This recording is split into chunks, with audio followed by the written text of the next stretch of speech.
Hello everyone, my name is Nathan and today it's time for another episode of Oxygen Not Included. In the previous episode we built this contraption which is responsible to take care of the steam vent as well as cooling down our regolith so we can actually use it as a filtration medium. I decided to expand the shipping rails a little bit, so now instead of just using this tunnel here, we are going through the entirety of the thing even beneath the steam turbine. At the moment it is still too cold. However, the material on the top eventually that we're gonna gather up is gonna be 150 degrees plus, so that is the perfect temperature to take advantage of that. The water at the moment is a little bit higher because I built these tiles and at the moment I'm collecting not only the regolith but everything. So everything I set to sweep in this position is gonna be swept. Actually, we can take this away. This should be all automatic. I do have my sweepy stuff here. Everything I'm sweeping up here on the top is going to be brought over here and then it's going to be funneled down towards our base, so we don't have to do all the running back and forth. Another little detail I changed is about my oxygen production. At the moment I set the priorities in a way, so we first are going to feed our exosuits on the main entrance. We're also going to feed these two exosuits. However, once all of the pipes are full, then the oxygen can actually continue and it's going to be stored in our oxygen compression system. Another bigger change that I implemented is I disconnected the cooling loop that was going through my petroleum chamber here using the nullifier. This is just not working good enough. I find it absolutely tedious to cool down a liquid using gases. So what we should use this chamber for, rather, is to actually create a liquid oxygen. And now with our new regulator setups, this should be possible. So eventually we're gonna get the hydrogen cool enough so that we can actually go ahead and produce liquid oxygen. So that's probably what I'm gonna use this system for in the future. At the moment I'm not cooling down in this chamber anymore. What I did is I made a little addition to the petroleum loop. It does look confusing, but just imagine this petroleum loop at the moment isn't going down here, it is rather going through my old cooling setup, which is way more efficient with the liquid thermal regulators. So whenever you can, use the liquids in order to cool stuff down. It's just not worth it otherwise. Maybe you can also use items. That is a good idea as well, since they have a lot of thermal capacity too. Someone playing along with the same map seed actually had a spectacular idea that I kind of want to implement. What we could do is force the Duplicants, once they are getting out of bed, to actually go through the nature reserve. At the moment our nature reserve is only really affecting the farmer as well as the suppliers. But what we technically could do is take apart this wall here and then set up a ladder down. There we go. Some nasty stuff of course is going to be exposed. However, I think it's definitely going to be worth it. So a ladder right here. Some more ladders like so. We can then use one of these tiny airlocks in order to keep everything as separate rooms. And I think I'm gonna add a pneumatic door at this spot as well. We're actually gonna leave the airlocks open so my dupes are a little bit quicker. There we go. Everything in place. We're gonna open these up. And then what we want to do with all of these doors, we want to say you can only go to the left and not to the right. So they are gonna be forced to exit through this means. This is a brilliant idea. I'm not sure why I didn't think of that. Could we copy those settings and just apply to all of these doors, like so? Actually, now that we're already at it, another thing that I forgot was this last missing decor piece. What a shame I didn't realize that for such a long time. Okay, guys are sleeping. Let's see how they are exiting. They should be exiting through the nature reserve, otherwise we failed. And there we go, nature reserve buff. Yoo-hoo! This is just perfect, so they are getting the buff every day. Slowly but surely we are running out of coal. This is a problem, but I think we can rectify this by now having enough petroleum. The only thing we need to make sure is that always somebody is producing the petroleum as often as possible. Yeah, there we go. Actually, a bunch of people are taking care of it, even the builders. That actually is an indication we should start building again. But yeah, I kind of wanted to wait for some of the chores to be done. Wow, check this out. We have so many slicksters in here. It's crazy.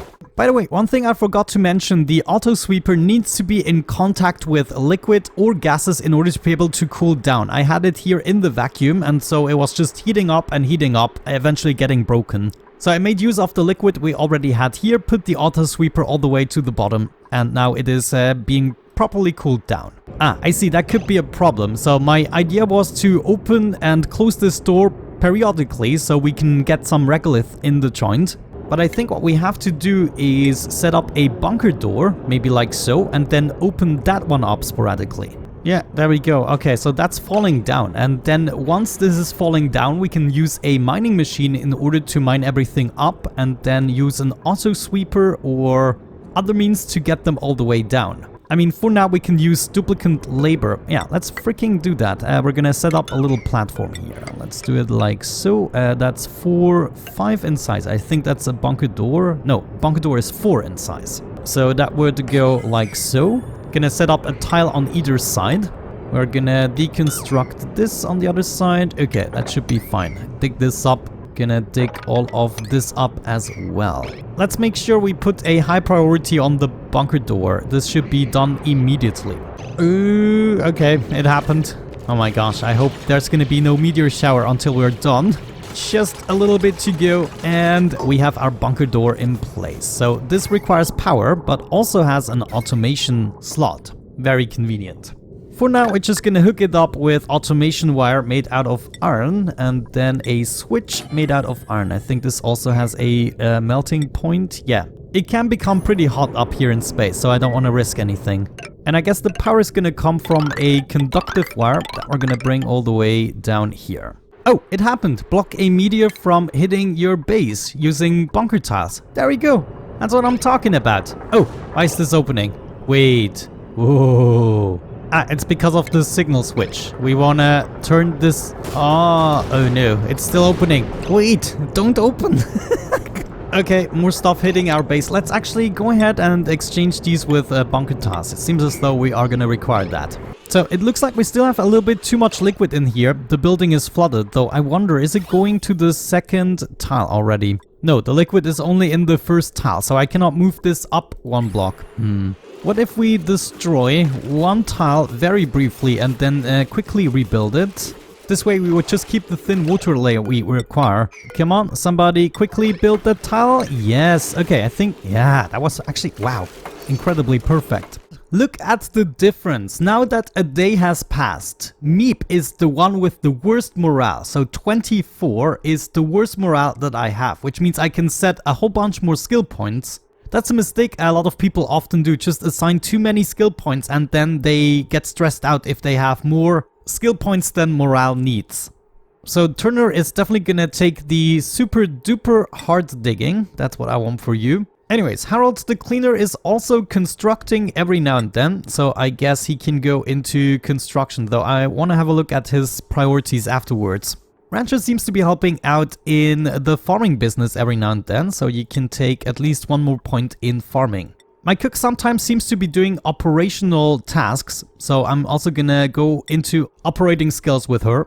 Ah, looks like Liam the farmer is actually doing a lot of machinery, so definitely I'm gonna give you some more skills in that.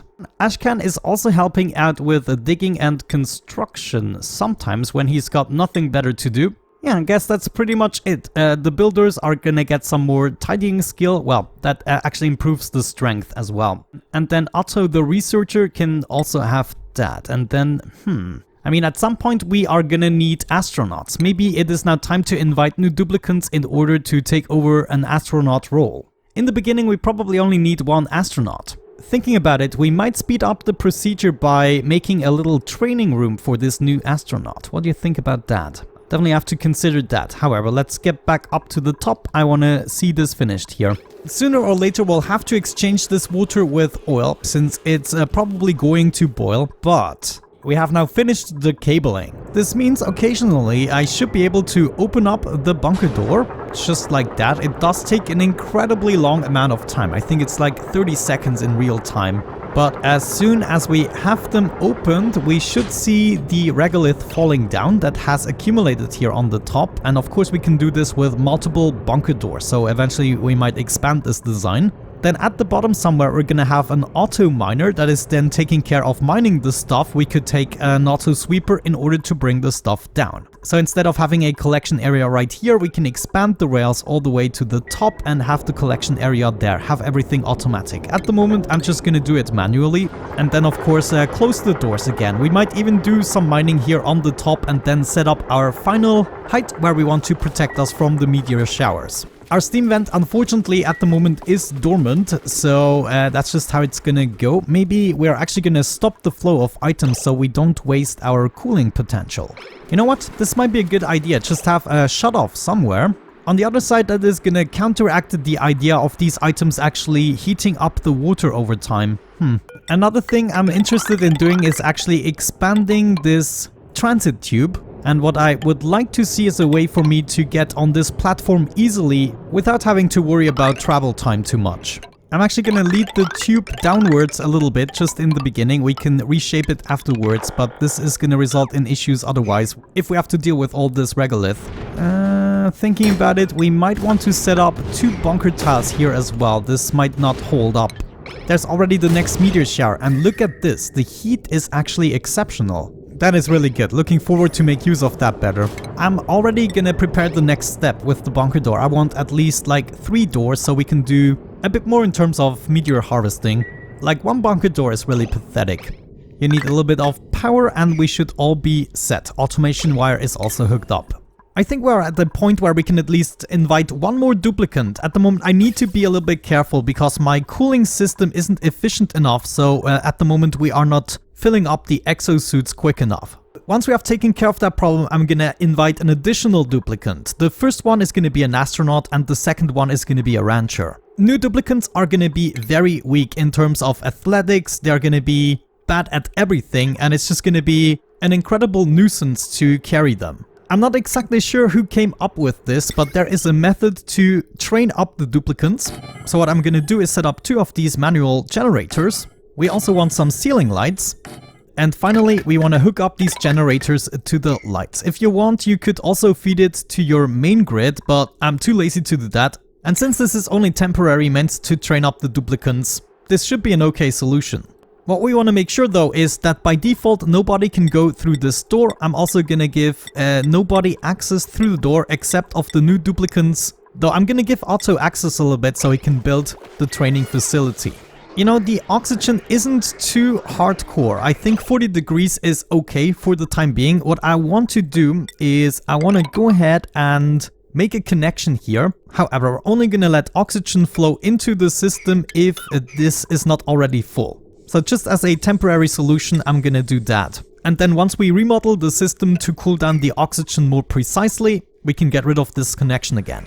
There we go, much better. It even only fills up the first 3 exosuits, so that is kind of perfect because once they are filled up, the leftover oxygen can go into the cooling system. We have our first astronaut, Toby. I had to rename him and I also changed his interests. The traits I'm leaving as they were, so not really the best traits, but I think we can take him on board. What we want to do in the training phase is go into advanced research, especially for the astronauts. We want to unlock the research tree completely because every research point or science point is going to increase his ability to gain athletic points. So we first want to unlock that, and then we're going to go into improved carrying, exosuit training, and then rocket piloting. And after that, his training is finished. This should also level up his tinkering skills since he's using the manual generator and upgrade his athletic skills. So let's go ahead and do that. Advanced research. Within the priorities, we want to make sure that he's going to go directly into operating as a maximum priority.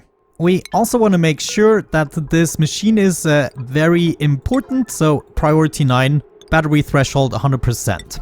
Obviously, this new dupe should be allowed through our training door, like so. And what we would like to disallow is actually them getting out of the base. So I'm going to set up a pneumatic door to set the priorities or access as well. We're also going to need an additional bedroom for this new duplicant. So let's go ahead and set this up. Another thing I think we're going to do is add another schedule. I'm going to call this training. Since they're going to spend all of their time in the base, they don't need as much downtime. So I think we can take a downtime where nobody else has a downtime, for instance right here during the night. And then we're also going to give them 2 bedtime slots like so. So they're not interfering with anyone else's work and they're going to train for most of the day, just like that. You know, just to be sure, I'm going to give them 1 additional downtime slot. So they might benefit from increased morale. Very good. Where is my astronaut, Toby? You're gonna go in there, and with that we should have things sorted. Let's actually see if he's gonna take the chance for the training. There we go. Oh, beautiful. That's just absolutely perfect. So he's gonna be pretty much useless for another 100 turns, but after that we're gonna send him on a steam rocket to another asteroid. So it's all gonna be worth it in the end. Alrighty, we are back. It is a couple of cycles later and a few things actually happened. First and foremost, the changes to this system, I decided to put in a rail. It was just a waste of power to have these auto sweepers and conveyor loaders. This is actually my biggest problem at the moment. I'm struggling with power, so I decided we're gonna take care of that. But just to let you know, I put the rail all the way up, so now this is the conveyor loader. We're gonna have a bunch of storage bins for the regolith and then an auto sweeper that is gonna take care of putting it into the loader. This way we only use up about 240 watts instead of double that. However, our biggest issue, no power. I'm using up my coal like a maniac. Actually, I have barely any coal left, so it is about time we tap into the magma.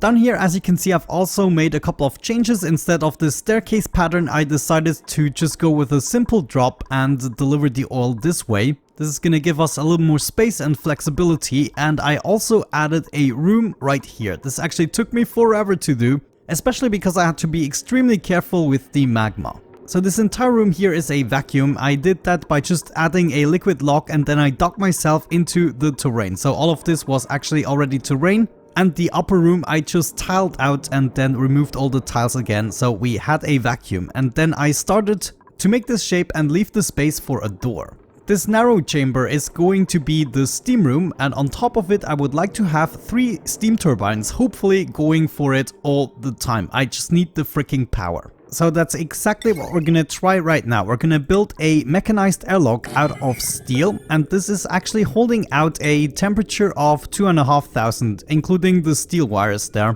But the door itself also 2500. And just imagine all the heat we can extract from this. This is basically endless power.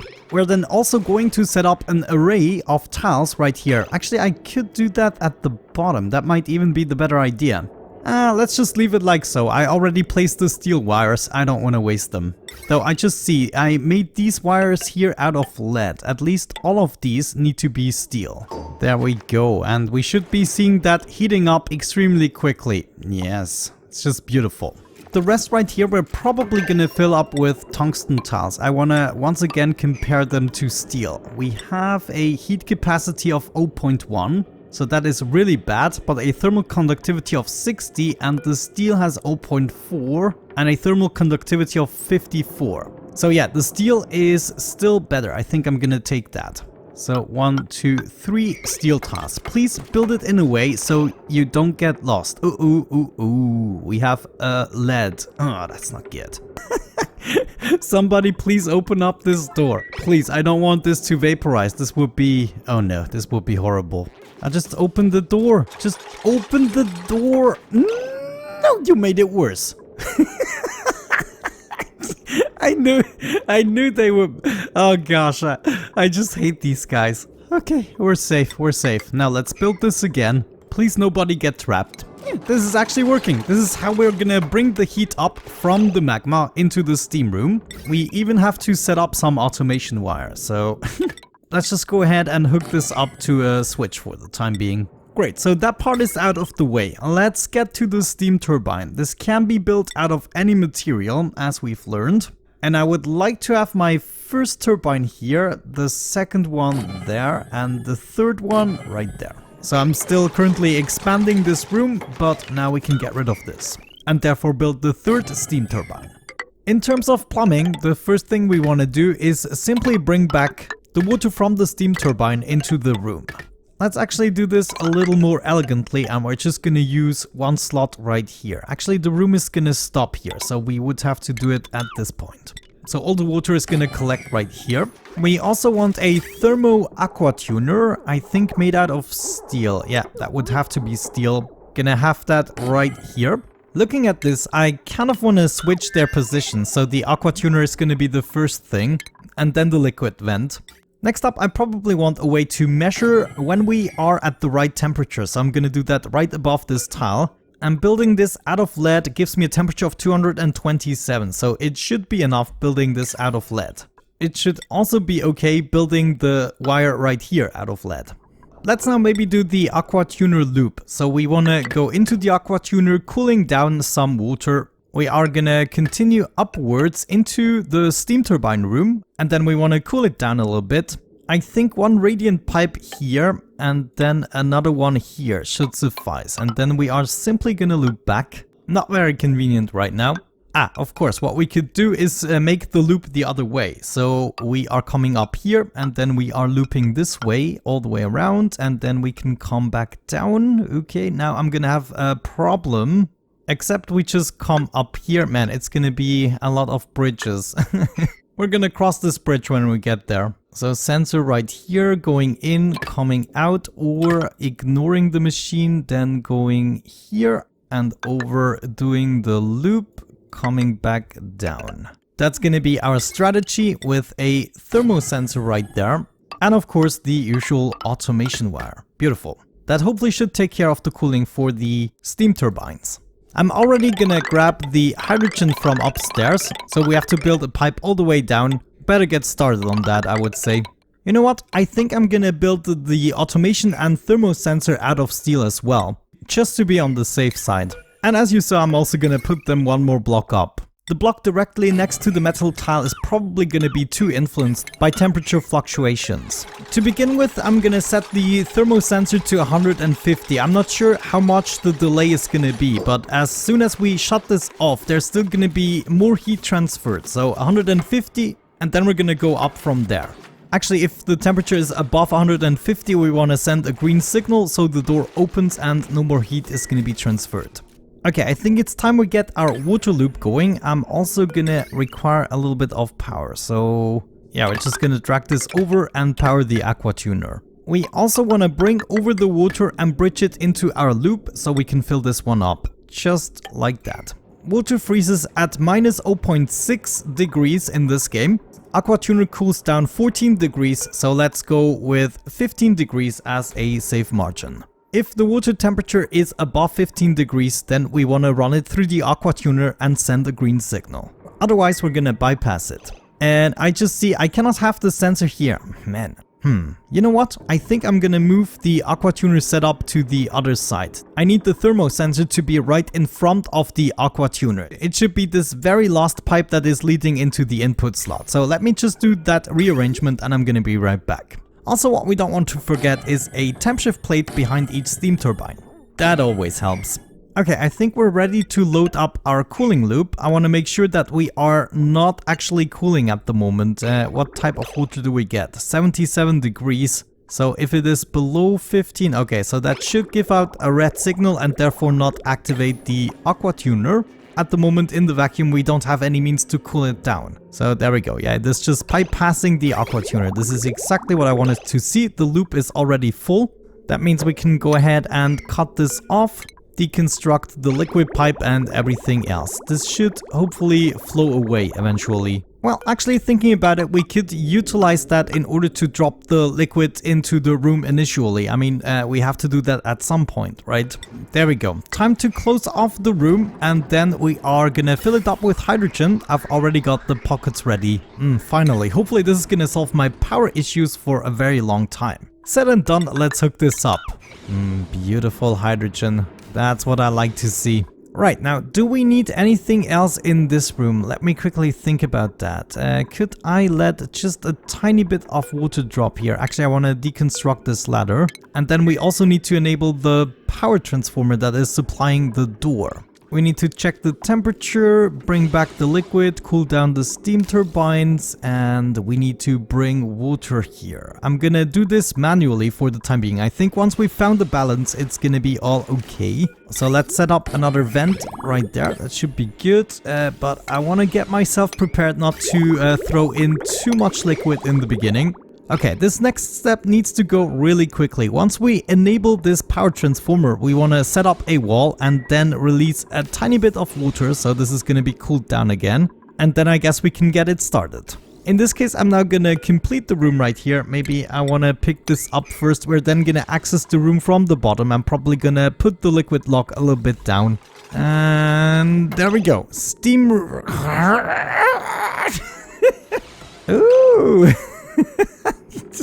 Oh, this is crazy. So I guess that means we are gonna revert back one day now that we have sour gas in the joint.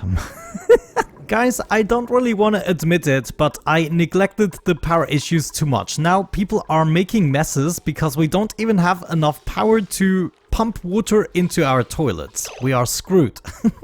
Fortunately enough, I think right now we can get the system going. So let me do another save. Just in case we forgot something, but we want to drop a substantial amount of liquid because otherwise it's going to be pretty hot. Right, so let's freaking do this.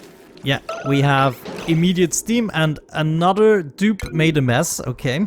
Okay, that's nice. The metal tile already went down to 340 degrees and up here at the thermosensor we have 190 degrees. Let's go ahead and shut this off for the time being. We might already have enough liquid in the joint. The steam is already at 12 kilograms. That's good. So let's also activate the thermoregulator. This should be above and therefore it... Ooh, okay, we don't have enough power still, but look at this. Second steam turbine is also going for it. Oh, wait. Did I not? Oh no. Don't you just hate when that happens? I haven't built this pipe there. So that's why I made this save game. But jeez, man, it's too late in the night to do this. At least I already kind of know it's working now. Dude, actually loading my save game at this point takes over a minute.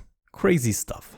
Okay, it's unfortunate I had to relive all the messes the Duplicants made because my toilets are out of order. It was a real shame, but now we should be ready to do this once again. So we're gonna drop in a little bit of water. Aqua tuner can go as well, and then we can shut this off so the sensor is gonna take over. Looking good. Okay, we're getting steam. The water is being dropped back. Okay, now we are still way too hot, but that was to be expected. I think we have to put in a little bit more water. Just a tiny bit more. There we go. Now we're slowly increasing the amount of steam. At some points it's already at 10 kilograms. We have huge temperature fluctuations. Let's actually check that tile. Okay, that is... another mess. Okay, at least most of them pee in their suits, so I can conveniently mop it up right there. Yes, okay, finally, we are pumping the water again. Oh, this was a crisis, let me tell you. This is gonna take multiple cycles to get over. Also, the oxygen, everything suffered. All because we ran out of coal and didn't produce enough petroleum. For now, I'm actually gonna decommission my coal generators. I can use the coal for something much more reasonable. Oh yes, I'm so happy. Our power crisis has been averted. Now we're producing petroleum again. Everything is gonna be fine. I would like to see this in action. Okay, there we go. So the door is closing for, yeah, quite a short amount of time. I wonder if it would be a good idea to continue the metal tiles for a little bit. I mean, if we put the water lock down a little bit, I could go ahead and achieve that by placing a block here, then exchanging this one. I think that would be possible, and this way we would be able to also increase the heat of this engine. Or we could just think about overheating this engine, so the steam is a little bit too hot for this one, but hot enough for this one to produce more power. I mean, all we're doing is wasting heat from the lava, nothing else really. How is the liquid doing in here? Ooh, 58 degrees. Wow, that's actually pretty hot. No wonder, we still have no power sometimes for the aqua tuner, but that's gonna become better. Let's set this to a higher temperature. Let's go 170. Alrighty, as announced, I finished the metal tiles towards the left side in order to make this steam turbine a little bit more efficient. I also freed up this last sucking spot. With a setting of 185 degrees, I figured out that this steam turbine is pretty much always at around 200 degrees, almost perfectly actually. And the middle steam turbine is producing about 100 watts less than it could. The cooling loop I think is working well. Ooh, we're missing a pocket of water here. I wonder what happened with that. Anyways, the water comes back at 14 degrees, so technically it doesn't matter if we overheat this steam turbine a little bit more in order to get more efficient. As I mentioned, the only thing we're wasting is the heat from the magma. So maybe if we set this to 200, I mean, this would be the extreme setting, right? But this way we might be able to get the full efficiency of all those steam turbines. Well, not efficiency, but the full power. There we go. Now this already went up to 850 watts and we are still not extremely too hot. It's just a couple of degrees above 200. Now this means the right steam turbine is going to be a little bit hotter because I built the aqua tuner over there. Now from the last steam engine we get almost 700 watts. Not bad. Maybe we could just do a tiny bit better by replacing this with a metal tile as well, just to get the final couple of degrees in the joint. But yeah, I'm pretty happy I installed that. I'm actually thinking about making more of these units, because once we have them set up, they are just producing the power. And right now, the way our base currently is functioning, we are using a constant stream of around 5 kilowatts. And then every now and then we're gonna spike to around 9 or 10 kilowatts, depending on how many additional machines we're using. So yeah, I mean, why not have a couple of these units all over the place? Once we built them and thought of everything, they should just function. Cool, to wrap this up, I'm just gonna cheat a little bit here. I couldn't live with the ceramic still being stuck in there. But there we go, with that out of the way, we're gonna wrap it up. Thank you so much for watching, guys. I hope you enjoyed it. Have a great time and see you soon. Bye bye.